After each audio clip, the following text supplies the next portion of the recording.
अमित महायश आपका, महिमा कही न जाए। नीति नीति कही चुप गए, वेद ग्रंथ सब गाए। महाभयानक अरु कठिन, भव सागर गंभीर। नाम जहाज बिठाए, मीटे जन की। मेरा मुझ में कुछ नहीं, जो कुछ है सो तो तेरा तुझको सौंप दे। क्या लागे है, बोलिए प्रेम से गुरुदेव महाराज की जय। श्री सच्चिदानंद भगवान की जय। बोलो वृंदावन बिहारी लाल की जय। हमें बोलो वृंदावन बिहारी लाल की जय। बहुत ही सौभाग्य का समय है कि उस महाप्रभु की असीम दया दृष्टि से हम सभी लोगों को ये सत्संग का परम पावन अवसर मिला है। वास्तव में ये प्रभु की बहुत बड़ी दया कहलाती है, बहुत बड़ी कृपा कहलाती है। चूंकि बिना सत्संग के मनुष्य अपने सच्चाई को नहीं समझ पाता। यद्यपि इस दुनिया में आकर के लोग बहुत सारी चीजें जानते हैं, समझते हैं, हर चीजों के बारे में ज्ञान प्राप्त कर लेते हैं। चूंकि ये जीव का स्वभाव है ज्ञान प्राप्त करना। क्या प्राप्त करना? ज्ञान। सबके अंदर में ये मौजूद है कि मैं हर चीज को जानने की इच्छा है कि नहीं। कोई भी चीज आप देखते हैं तो आप पूछते हैं क्या है। छोटा सा जब बच्चा होता है तो वहीं से ज्ञान प्राप्त करने की इच्छा जागृत हो जाती है। छोटे बच्चे को आप देखते होंगे, जो भी कुछ देखता है तो पूछता है ये क्या है, ये क्या है। पूछना किसी ने कहा थोड़ा कि पूछो, ये अंदर मौजूद है, ये खोज है, ये चाह है, ये सब के अंदर मौजूद है। सब चाहते हैं कि हम हर चीज को जानें। ये ज्ञान प्राप्त करने की इच्छा। महापुरुष कहते हैं कि मनुष्य के अंदर में कई प्रकार की खोज है। क्या है? खोज है। एक तो है उसके अंदर ज्ञान प्राप्त करने की इच्छा, सब कुछ जानने की इच्छा, चाह, जानना चाहता है। दूसरा है आनंद प्राप्त करने की इच्छा। क्या है? आनंद, सुख पाने की इच्छा। ये सब के अंदर मौजूद है।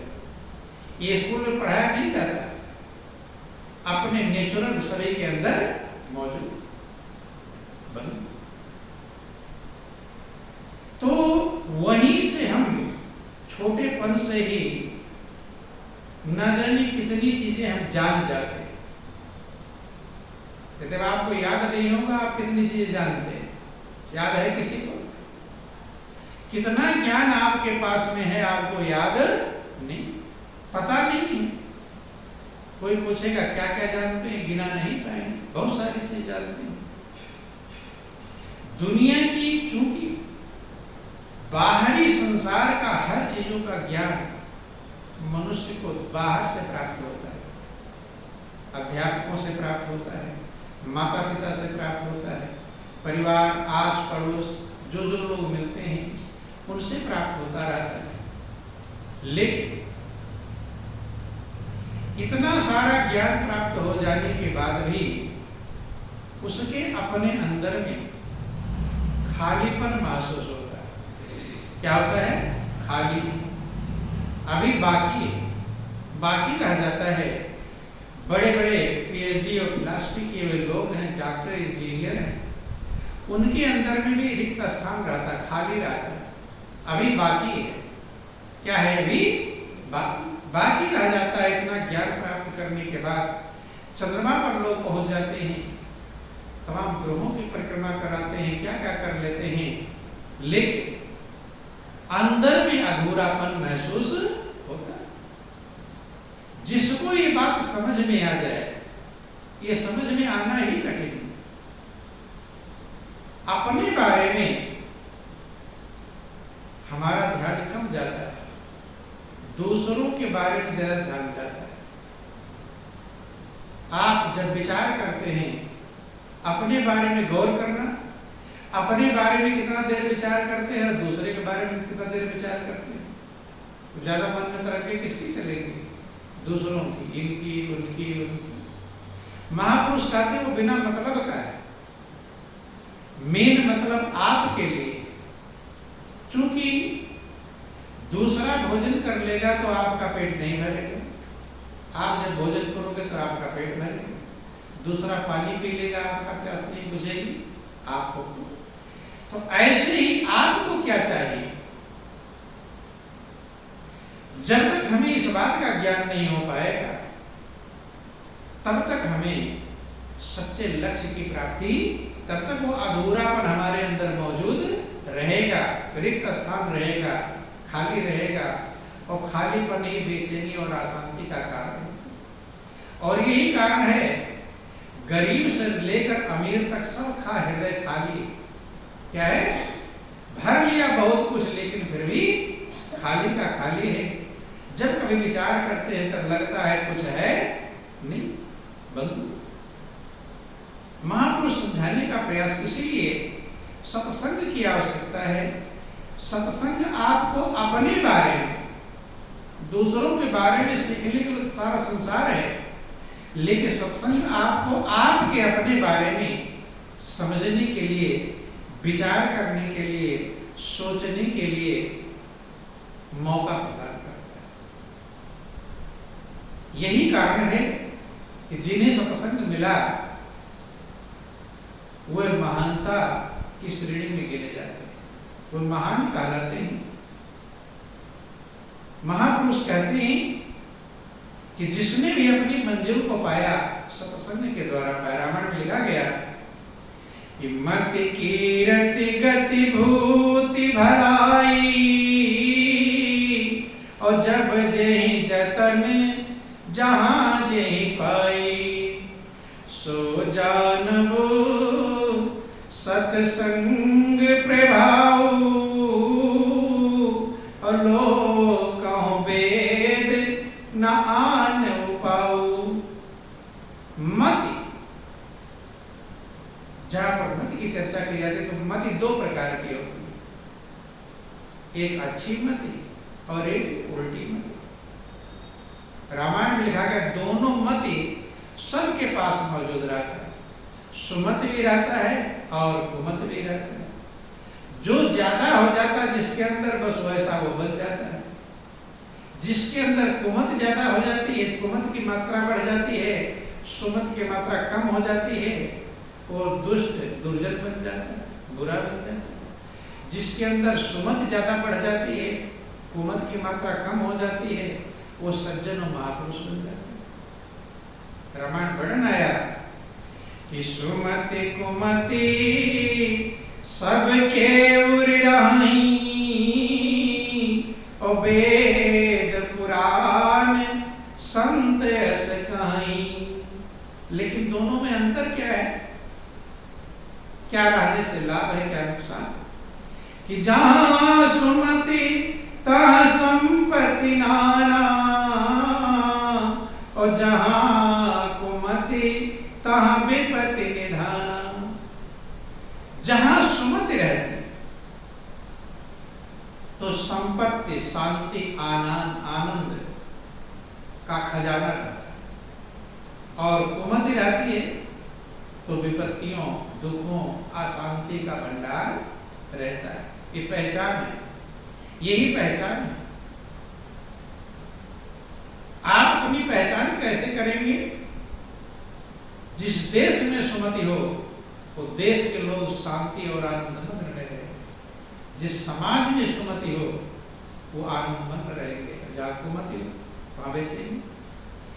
जिस परिवार में सुमति होगी तो परिवार में लोग खुश रहेंगे, खुशहाल रहेंगे। और कुमति रहेगी तो बेचैन और असंतुष्ट रहेंगे। और जिसके मन में सुमति रहेगी तो संतुष्ट और शांत होगा। और जिसके मन में कुमति रहेगी वो असंतुष्ट और बेचैन रहेगा। तो अपने मन की पहचान के लिए कि हमारे मन में सुमति है कि कुमति है, कसौटी है। क्या है ये? कसौटी। अगर आपका मन बेचैन रहता है, टेंशन में रहता है, चिंता में रहता है, खींचातानी में रहता है, तो समझ लेना क्या है हमारे अंदर? कुमति है, ये पहचान है। और अगर आपका मन आनंदमंद रहता है, संतुष्ट रहता है, शांति में बना रहता है, दूसरों के भला का भाव रहता है, तो आपको समझना चाहिए मेरे मन में सुमति क्या है? ये पहचान है। चूंकि वैसे नहीं जान सकते और सब कुछ शुरू होता है मन से। कहां से शुरू होता है? मन से। मन में जब होगा तब बाहर भी होगा, और मन में नहीं जो रहेगा वही बाहर। कभी कभी लोग बनावटी प्रयास करते हैं, मन में रहता है कुछ और बाहर दिखाने का प्रयास करते हैं कुछ, लेकिन वो चलता नहीं ज्यादा देर। वो चलता नहीं। क्यों नहीं चलता?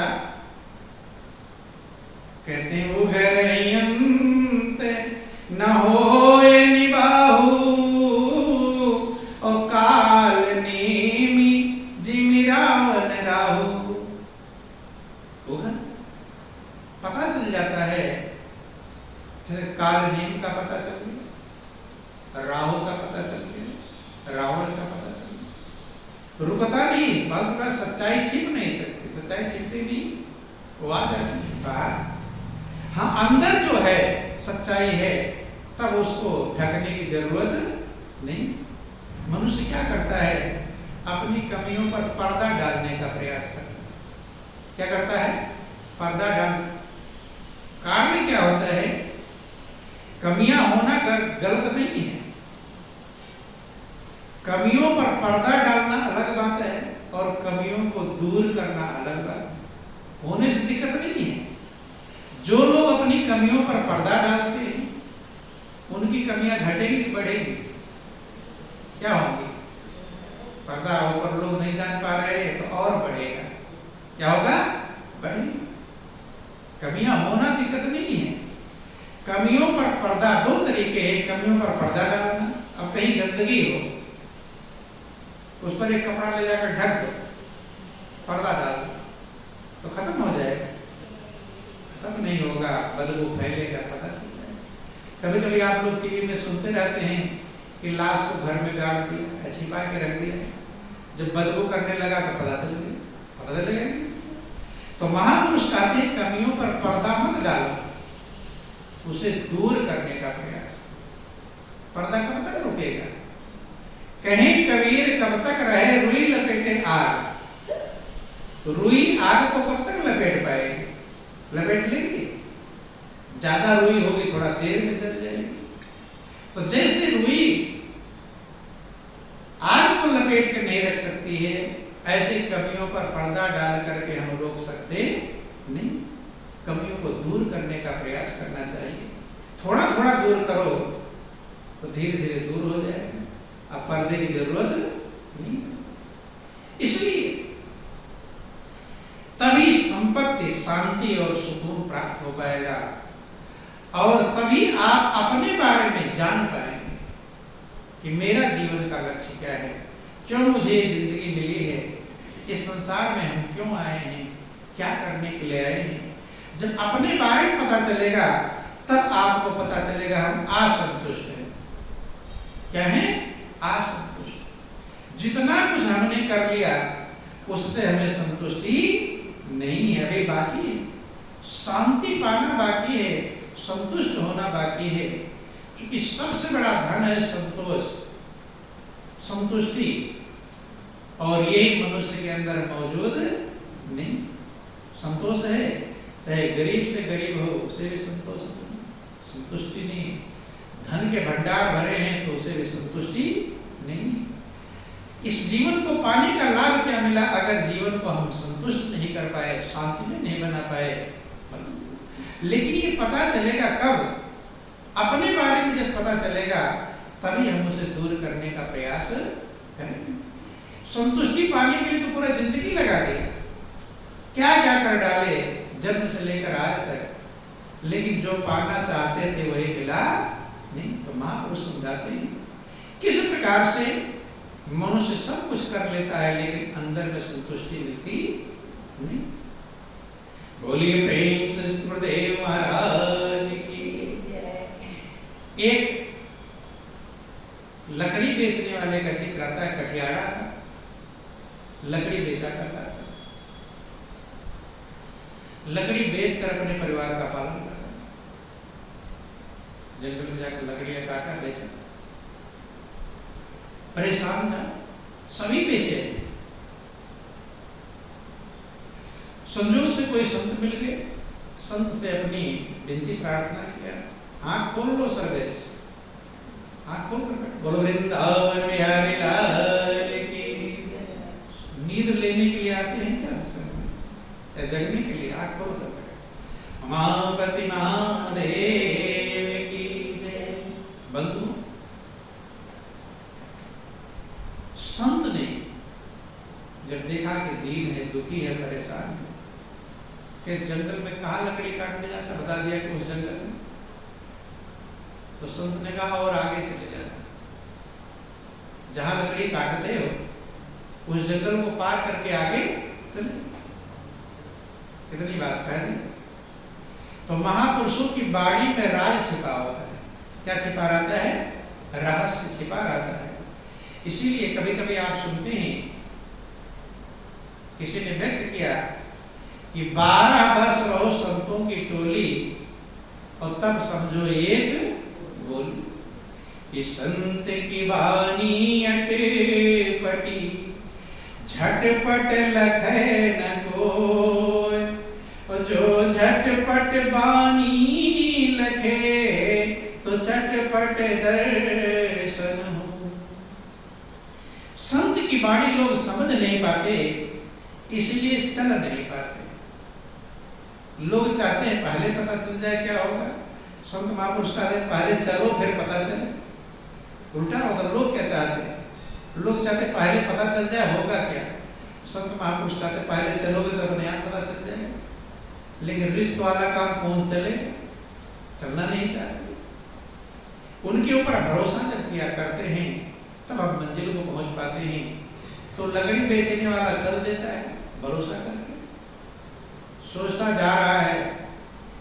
इतनी दूर जब लकड़ी काटने आता था तब लकड़ी का बोझ लेकर थक जाता था, और संत ने क्या कहा दिया, और आगे जाओ इस जंगल को पार करके। अब उधर से लकड़ी लाऊंगा तो और थक जाऊंगा, उल्टा ही पहले समझ में आता है। लेकिन सोचा कि कहा है तो कुछ राज होगा, भरोसा चलता चला गया। तो आगे मिला चंदन का जंगल। किसका जंगल मिला? चंदन का जंगल। तो बड़ा खुश हुआ देखो। क्या हुआ? खुश कि अब तो महंगी लकड़ी मिल गई। तो चंदन का जंगल मिला तो वहां से लकड़ी काट कर लाकर बेचना शुरू कर दिया। जब बेचना शुरू कर दिया तो थोड़ा पैसे वाला बन गया। क्या बन गया? पैसे वाला। पहले कम पैसे थे, अब थोड़ा ज्यादा पैसे वाला बन गया। ज्यादा पैसे वाले बन जाते संतुष्ट हो जाते हैं, फिर भी संतुष्ट नहीं। अजीबोगरीब खेल है जिसको जीव समझ नहीं। अब थोड़ा धन पैसे वाला तो हो गया, कुछ दिन बाद फिर गया संत के पास। क्योंकि जैसे जैसे पैसे वाले आप बनोगे वैसे वैसे आपकी जरूरत और बढ़ जाएगी। क्या हो जाएगी? बढ़ जाएगी। कम पैसे वाले जरूरत कम दिखाती है, ज़्यादा पैसे वाले बन जाएंगे, ज़्यादा खर्च बढ़ जाएगा। जब खर्च बढ़ जाएगा फिर वो वैसे को वैसे हिसाब बराबर हो जाता है, ज्यों का त्यों रह जाते हैं। अब कुछ दिन बाद फिर आया कि महाराज आपकी बहुत बड़ी कृपा है, दया है। मैं आगे गया, आपने कहा था आगे चलो। मिल गया चंदन के जंगल, चंदन की लकड़ियां काट कर बेच रहा।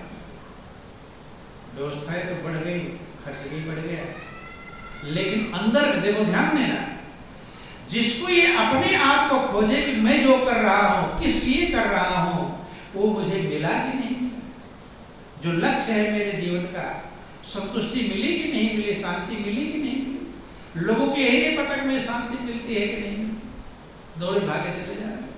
अपनी खोज, महापुरुष कहते सत्संग आपको अपनी खोज कराने के लिए मजबूर करता है। बंधु कहता मुझे संतुष्टि नहीं मिलेगी, चला तो गया, पैसा बढ़ गया, लेकिन पैसा हो गया, लेकिन संतुष्टि नहीं।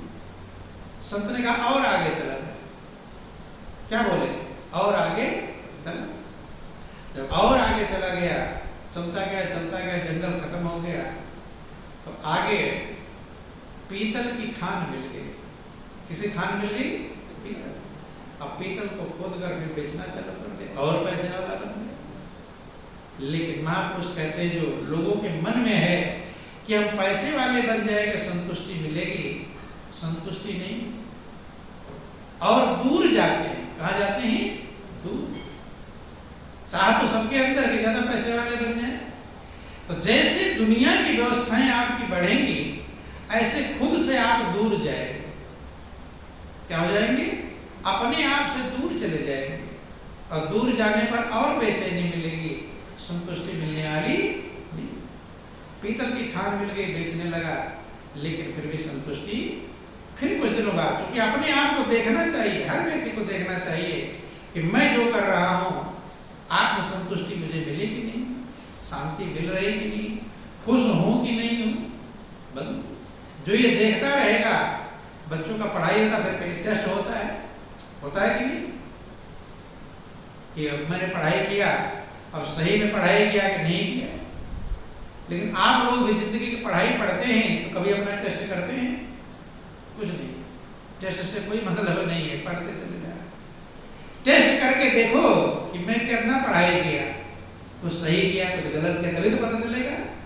टेस्ट करने का अपने आप को देखो, मुझे क्या मिला, कुछ मिला कि नहीं मिला, जब आगे दौड़े चले जाएंगे।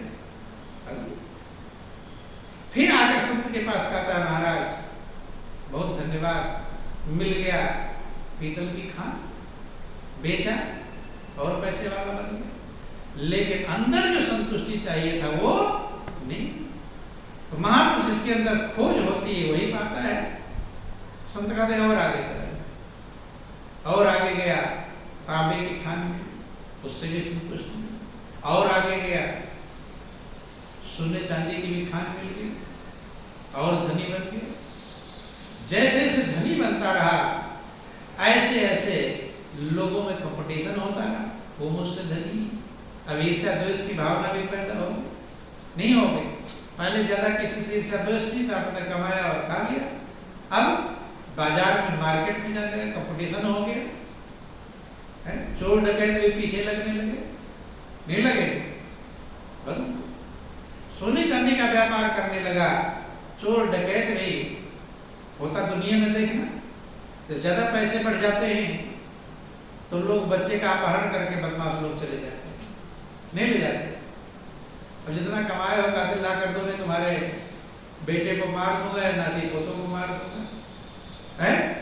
अब वो दुख का कारण बन गया कि सुख का?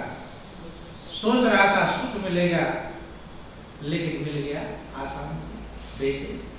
इसलिए महापुरुष कहते हैं, जो समझदार थे वो लोग नहीं कहते ज्यादा धन में ये लोग, कि साईं इतना दीजिए जामे कुटुंब समान, मैं भी भूखा ना रहूं, साधु भी भूखा न जाए। हे प्रभु, इतना का मतलब इतना ही इतना ज्यादा नहीं, इतना का मतलब 2 है, इतना ज्यादा दे देना और इतना ही बार्डर लगा दिया, इतना ही देना, इसके आगे नहीं, ब्रेक लगा दिया। तो आज किसी को देखते हो कि कहता है कि प्रभु मुझे इतना ही देना, ब्रेक रोको, बार्डर लगाता है। आज बार्डर खुल गया है, पार चले जाते हैं।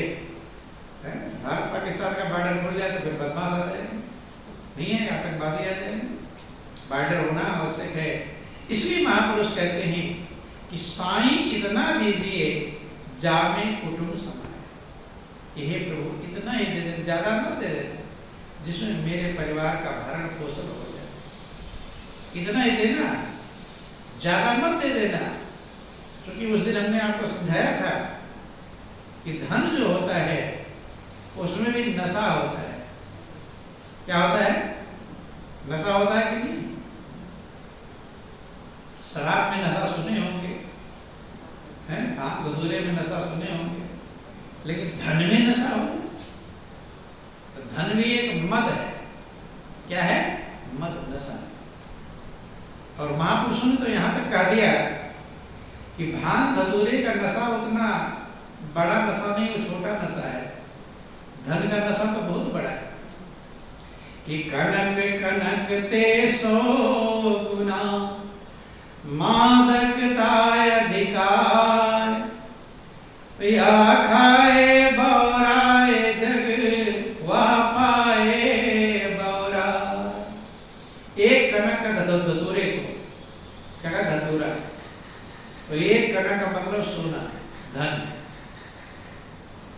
तो क्या धतूरे और धन में अगर मादकता का कंपैरिजन किया जाए, तुलना किया जाए, तो धन में ज्यादा मादकता है, नशा है 100 गुना।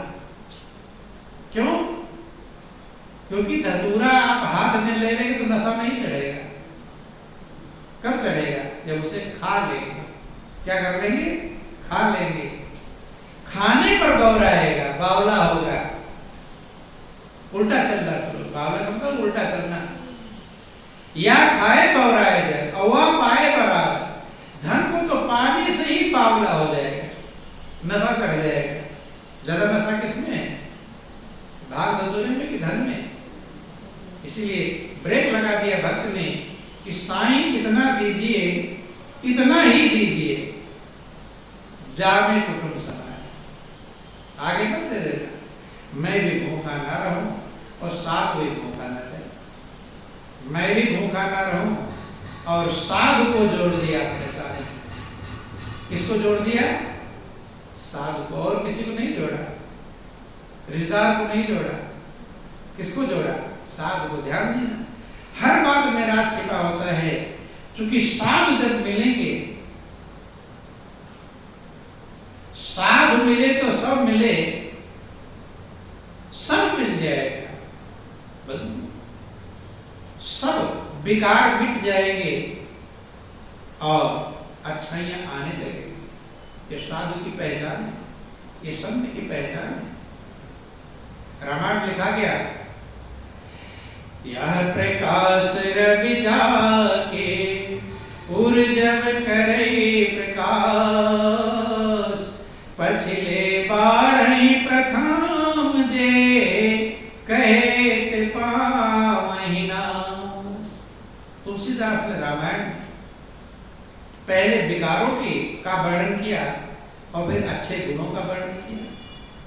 तो वही कहते हैं संत मिल जाएंगे और उनकी कृपा का जो ज्ञान का प्रकाश रूपी सूर्य आपके हृदय में उदय हो जाएगा। तो पछिले बाढ़े, बाद में जिसका वर्णन किया, सद्गुण, अच्छे गुण वो बढ़ेंगे। और प्रथम जे कहे थे पावहि नाश, पहले जो वर्णन किया विकारों का, बुराइयों का, वो नाश को प्राप्त हो। कुछ साधु मिले तो सब मिटे, मन मनसा के दाग, मन के दाग मिटने चालू हो जाएंगे। लेकिन मिलने का मतलब समझ लेना, मिलने का मतलब नहीं जा रहे हैं रास्ते में मिल गए हो गया। मिलने का मतलब उनका विचार हमारे विचार में मिलने लगे, जो महापुरुषों का विचार हो वही हमारा विचार बन जाए, तब हमारे विकार मिटेंगे। मिलने का अभिप्राय यही है, विचारों का मिलना, मेल हो जाए कि सेवक स्वामी एक मति, मति में मति मिल जाए, और चतुराई रीझी नहीं, रीझी मन के भाव। कहते सेवक और स्वामी एक मत के होना चाहिए, तभी वो सेवक है, वो स्वामी। मत अलग अलग है तब मंजिल मनुष्य प्राप्त नहीं करता। मत एक होना चाहिए। मास्टर जो चीज पढ़ा रहा है वही विद्यार्थी को आना चाहिए। मास्टर पढ़ावे कुछ और विद्यार्थी याद करे कुछ, तो फिर काम चलने वाला नहीं। मास्टर और विद्यार्थी का विचार मिलना चाहिए, ज्ञान मिलना चाहिए। ऐसे स्वामी का और सेवक का विचार मिलना चाहिए, भाव मिलना चाहिए। इसीलिए महापुरुष कहते हैं कि अपने विचारों को छोड़कर महापुरुषों के विचारों के अनुसार चलने का प्रयास करना चाहिए। ये कीमत है जीवन।